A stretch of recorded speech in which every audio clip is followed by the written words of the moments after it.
اسلوب سٹائل اسلوب فنی تجربے کے ناگہانی یا اتفاقی حسن کے بجائے اس کے طویل ارادی اور مسلسل ارتباط کو ظاہر کرتا ہے۔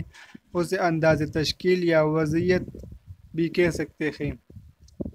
روایات کا گہرا شعور ہی ایسی حقیقت ہے جو اسلوب کے تاثر کو ابھارتی ہے۔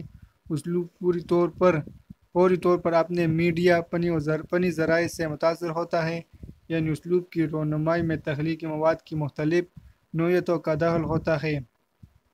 قدیم زمانوں میں مختلف تہذیبی وحدتیں مثلاً چینی، ایرانی، مغل، بازنطینی، رومی، یونانی وغیرہ رسل و رسائی کی کمی کے باعث جغرافیائی اسالیب اظہار کو جنم دیتی رہی، لیکن جدید دور میں ان کی جگہ تحریکات نے لے لی، مثلاً نو کلاسیکی، رومانوی، حقیقت پسندی، تاثراتی تجریدی وغیرہ، لیکن ہر دور میں کچھ ایسی نابغہ روزگار شخصیتیں بھی موجود رہی ہیں جن کے اسلوب میں انفرادی ندرت کا اصول کارفرما رہا، چنانچہ انفرادی اصول کے لیے ذاتی کشش، پرسنل انفرینسز اور ندرت احساس ناگزیر شرائط ہیں۔